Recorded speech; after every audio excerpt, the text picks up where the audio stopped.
The 50th anniversary of Corvette competing at Le Mans is special for any number of reasons.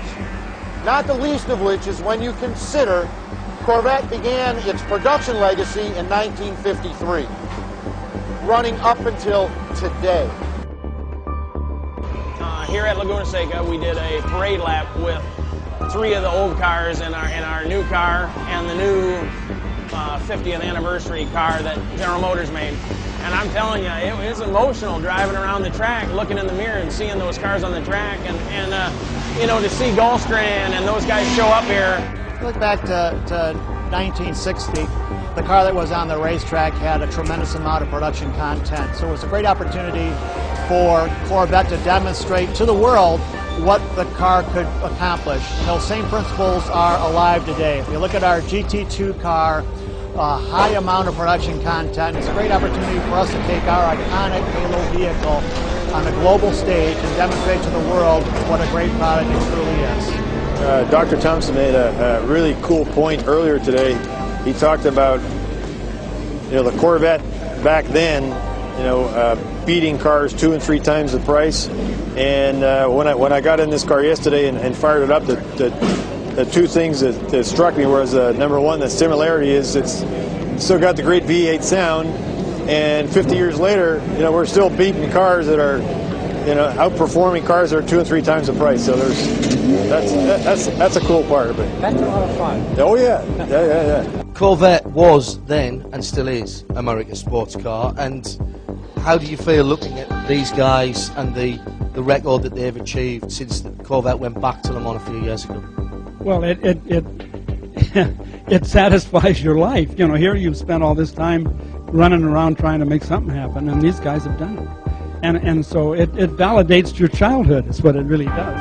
You know, here all this stuff we've done, and these guys have made it happen. And you can't imagine how incredibly proud I am of the car and the guys in the car today, you know, looking what the Corvette is. You can't imagine that old plastic pachyderm with a 6-cylinder flush-o-matic, whatever, you know, in 53 to have to come to this. And nobody ever backed down. The tenacity and the experience, you know, and the talent that went into this is just, it's mind-boggling. It's really exciting. This morning, got to the racetrack, Laguna Seca, beautiful place. A little chilly. Ran morning warm-up, went really smooth. Car was pretty good. We made a couple of changes and got ready for the race. Race started, had a great car. Both cars were really strong today.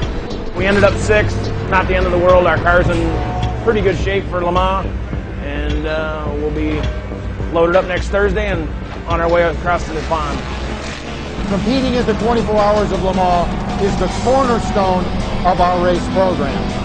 That is the holy grail of road racing. It's an honor to compete there. You have to be selected to compete there. You just don't enter.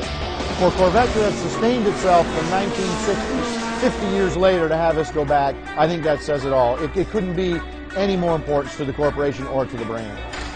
My personal emotions of France are, you know, it's the biggest sports car race. I grew up as sports car racing with my dad, racing bug-eyed sprites and, you know, all little tiny cars and never even dreaming this big. It's so hard to get there, and then to get a chance to win it, you just can't make that stuff up. I mean, it takes everything you have, and when you get it, it's unbelievable. Cannot be put in words. I can't tell you today what an amazing experience it is, but to stand there on the walkover where the winners stand and look down at tens of thousands of people from all different countries, many of them wearing Corvette shirts, Corvette hats. It's truly an amazing, moving experience that I encourage everybody to do at least once in their lifetime. Any event leading up to this is getting ready for Le Mans. And Le Mans is so unique. It's pitch dark, no lighting on the track. It's 8.5 miles long. It's a once-in-a-year event. You never know if you're going to go back the next year. It's just it's a big opportunity, and you got to be at your best all the time, every minute of the race. The absolute awe of the place. You know, the Mulsanne Straight, the history, even in 2000, the kind of speeds that we were doing with the Corvette then, the C5, was awfully impressive. But it was a place where you certainly gave it a lot of respect. Every day I ride into that racetrack, I make that right-hand turn and the little left into the racetrack, and you see those big red spires at the entryway.